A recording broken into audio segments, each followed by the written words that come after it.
대놓고 반대는 못하면서도 교묘하게 G7 확대 무산을 위한 공작을 펴고 있습니다. 그 와중에 일본은 미국과 중국 사이에서 눈치를 보다가 양쪽 외교에서는 모두 관계가 악화되고 있습니다.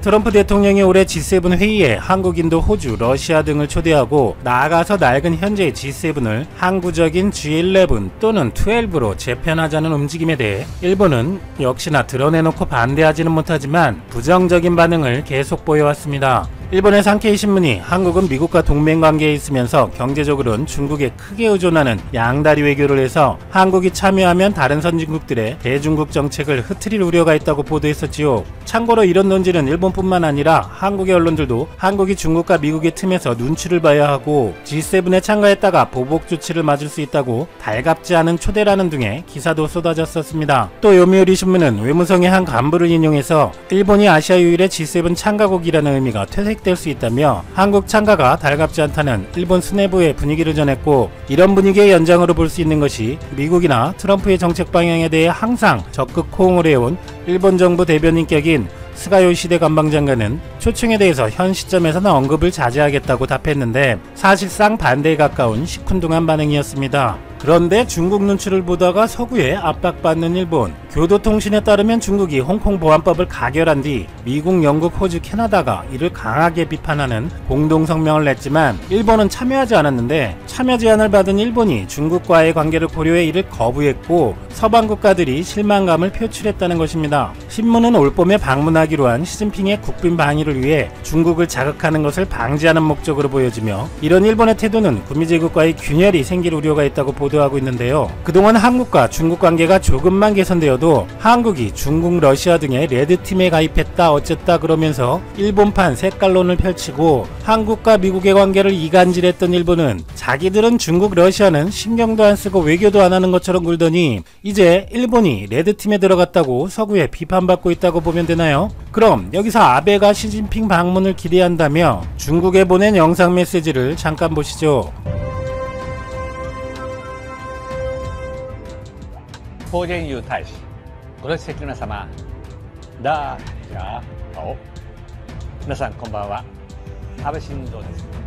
중국어 인사말도 눈길을 끌고 시진핑 주석이 꼭 방문했으면 좋겠다며 일본 방문은 둘도 없는 기회이다 라는 게 핵심 내용입니다. 중국에서는 아베의 이 영상을 관영 CCTV에서 풀 영상을 점심시간에 보도했는데 아베뿐만 아니라 공명당 대표, 전직 정치인, 경제인, 연예인들의 축하 메시지를 엮어서 일본 특집으로 내보냈습니다. 그런데 웃기는 것은 중국은 일본 영상에 연달아서 트럼프 대통령을 비난하는 내용을 일부러 붙여서 강한 대비를 연출했습니다. 일본은 이렇게 중국에 구애하고 중국의 미국 견제에 이용되기까지 했는데요. 아베는 트럼프의 푸들이라고 조롱받으면서도 그 와중에는 중국에도 꼬리를 계속 치고 있었고 앞으로도 그럴 것입니다. 지들도 중국 눈치를 엄청 보면서 아닌 척하고 있는 것이죠. 그러니 홍콩 사태에 대해 성명을 내라는 서구의 요구도 거절하고 실컷 눈치를 보다가 서구에서 실망감을 표출하자 더 이상 버틸 수 없다고 생각했는지 역시 일본다운 꼼수를 생각해냈습니다. 복수의 외무성 간부를 인용해서 요미우리는 G7이 연계해 홍콩에 대한 일국 이의제도를 유지하도록 중국에 요구하자는 취지의 성명을 일본 정부의 제안으로 7개국이 실무 레벨에서 상세한 검토를 진행하고 있다고 보도했습니다.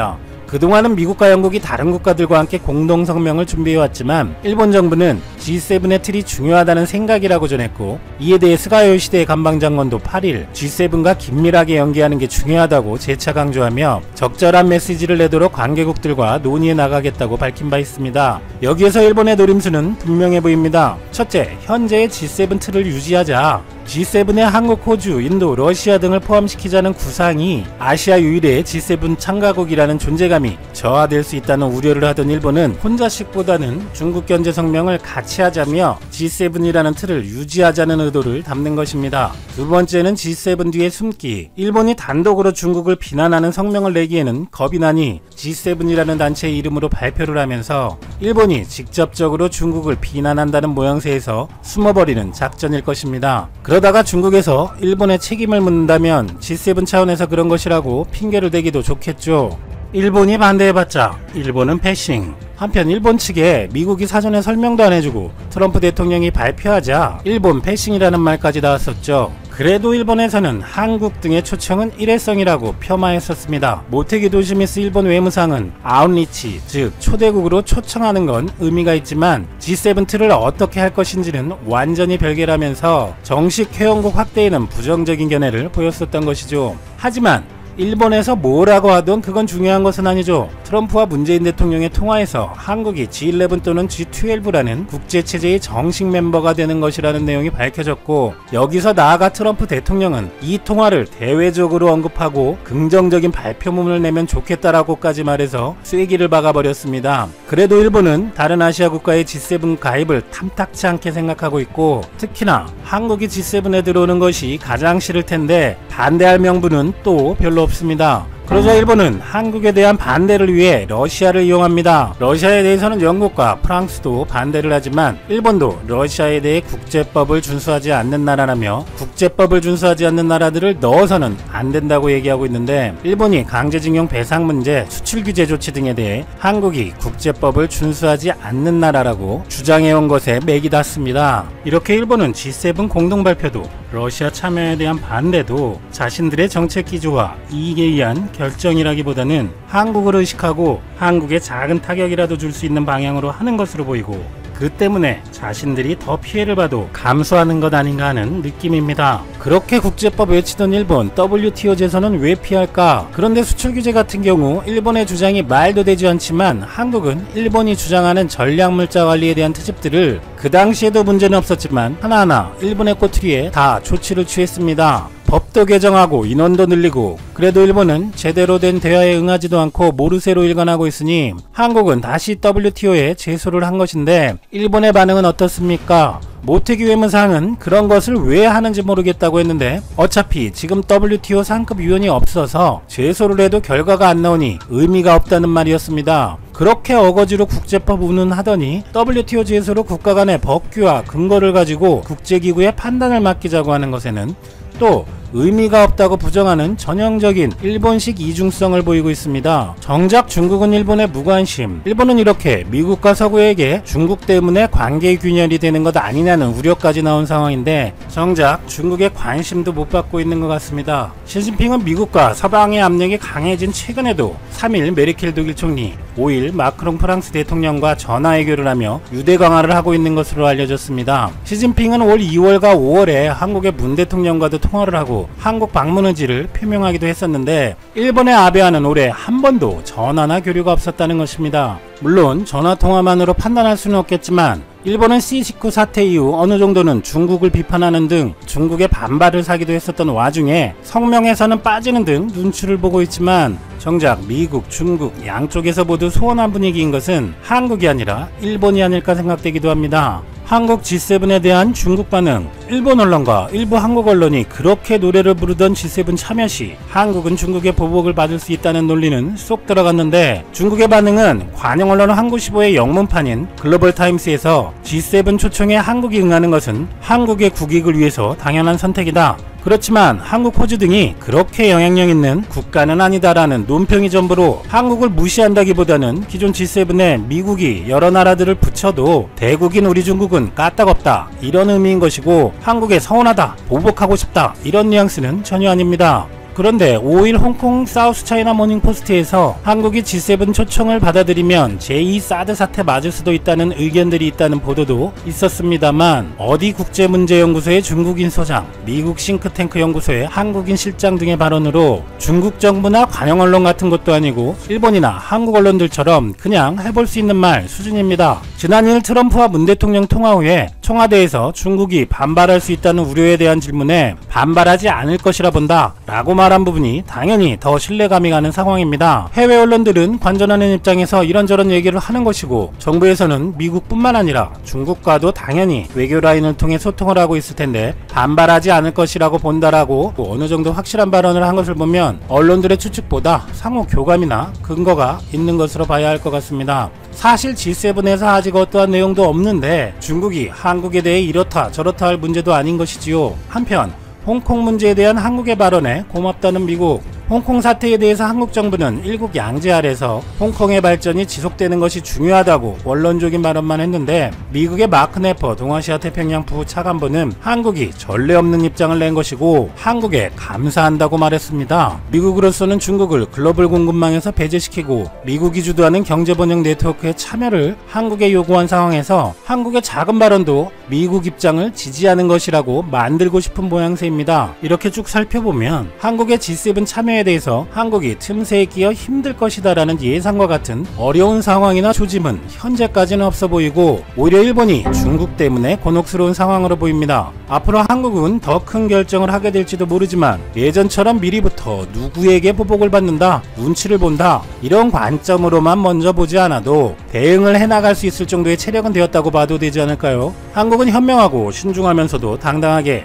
진정한 선진국으로서의 책임과 의무를 다할 수 있을 것으로 믿습니다. 코로나 사태 이후 모든 것이 바뀌어가고 있는데 한국의 위상도 완전히 바뀌게 될지. 요즘 아시아권에서 가장 주목받는 지도자는 단연 대만의 차이잉원 총통 같습니다.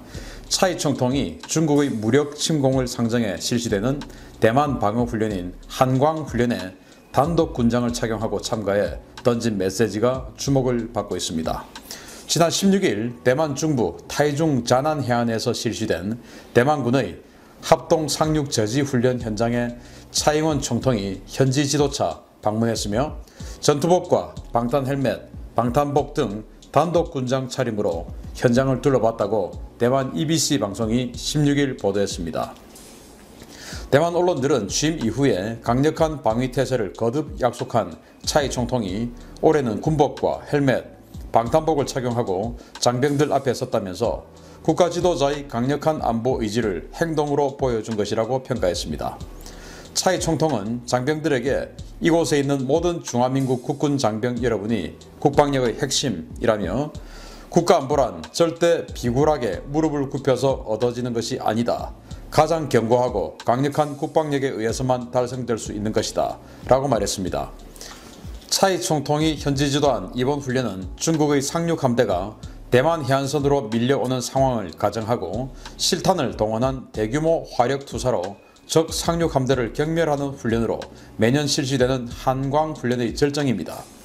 한편 차이 총통은 중국의 군사적 위협 증대에 맞서 국방력 강화와 더불어 미국과 연합사령부 창설을 준비하고 있어서 대만의 안보 태세는 앞으로 더욱 굳건해질 전망입니다.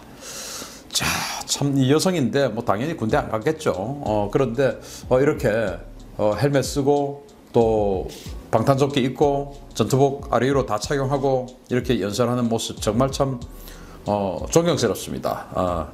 사실 뭐 저도 우리 군 방문 많이 해봤지만 이렇게 전투복을 아래 위로 다 착용하고 전투화까지 신고 이렇게 다니는 그런 정치인들 그다지 본 적이 없어요. 그냥 야상만 이렇게 걸치고 생색만 내고 뭐 주로 그런 수준이었는데 이렇게 정말 내가 당신들의 총사령관이다 라는 것을 복장을 통해서 이렇게 보여주는 제복의 상징이 바로 그거 아니겠습니까?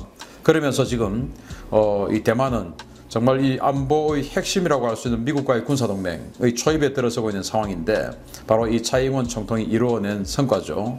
그렇게 해서 미국과 지금 연합특수전사령부, 연합사령부를 지금 만드는 것을 거의 뭐 합의 단계에 갖고 지금 진행을 하고 있어요. 만약에 그렇게 해서 미군 지휘부, 특수전 지휘부가 대만에 들어오게 되면 사실 뭐 중국이 대만을 무력 침공하는 것은 끝났다라고 봐야 되죠. 자, 그 정도로 이제 외교적 성과를 이루어냈고 또 현실적으로 국방력은 의지만 가지고 되는 것이 아니고 능력이 있어야 된다. 참 이렇게 이야기를 하면서 정말 이 뭐 제가 누구라고 말씀을 드리지 않겠지만 말로는 세계까지 정복할 수 있는 그런 능력을 가진 사람들 우리 주변에 정치인들 많이 있죠.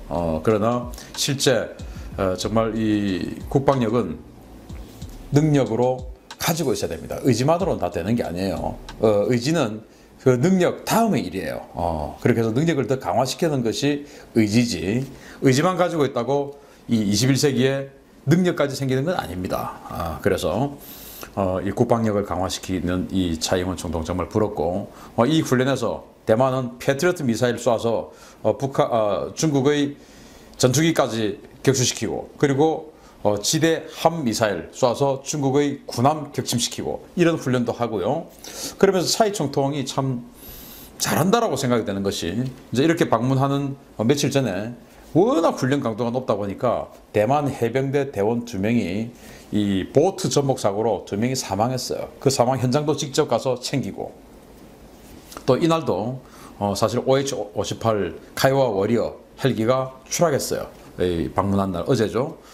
그런 여러 가지 아픔이 있지만 그래도 강함 훈련해야 된다. 우리 군은 사고가 안 나야 된다. 이게 이제 핵심인데 여기는 강함 훈련해야 된다. 이런 군대 우리도 빨리 만들었으면 좋겠고 이런 지도자, 이런 마인드를 가진 지도자 빨리 만들었으면 좋겠습니다. 두 번째 소식입니다. 와, 이거 정말 괜찮은 소식인데요. 북한에서는 전기가 아무리 부족해도 김일성 일가 동상과 사진에는 항상 조명을 비추게 되어 있는데요.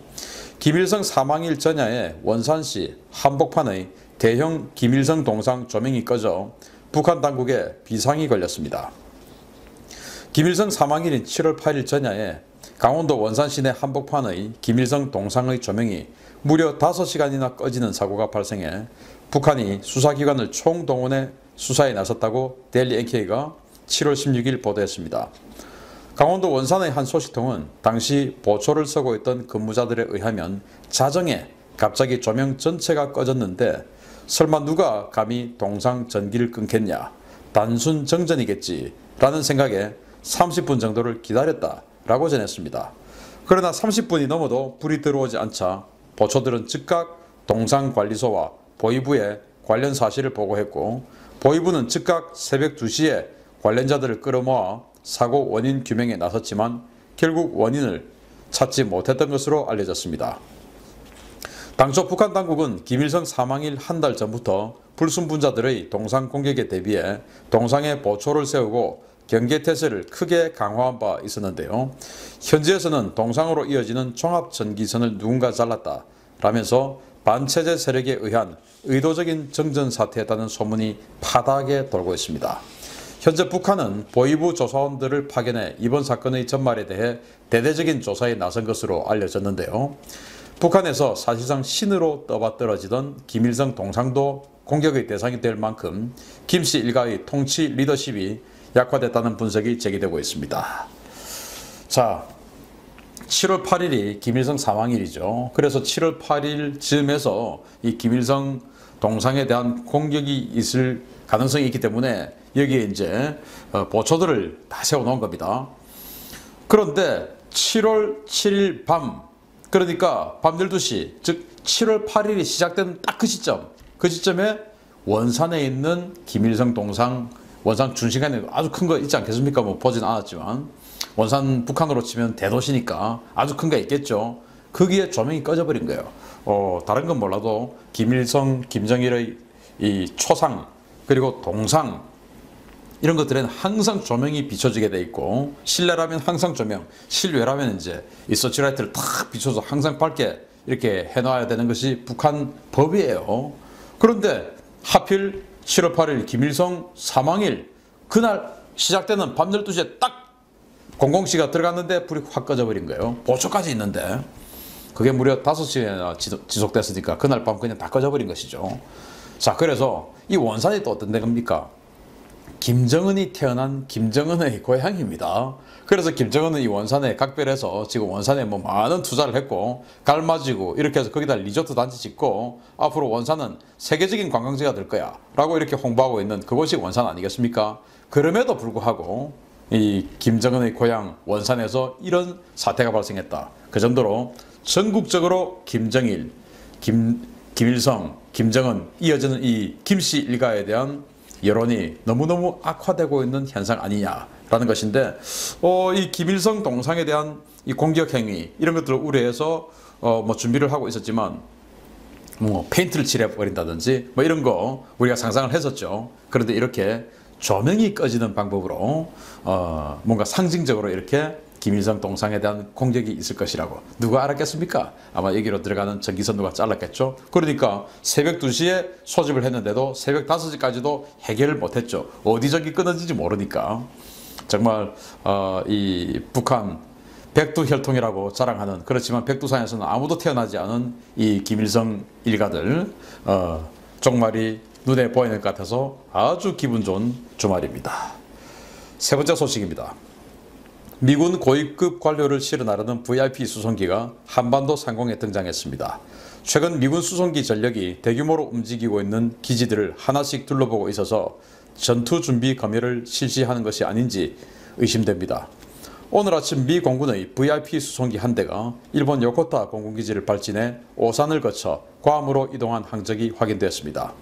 이번에 식별된 항공기는 기체 등록번호 11-0550으로 SAM-057이라는 콜사인을 사용했으며 한국 시간으로 오늘 오전 9시 도쿄 인근 요코타 공군기지를 이륙해 오산 공군기지에 착륙한 것이 확인됐습니다.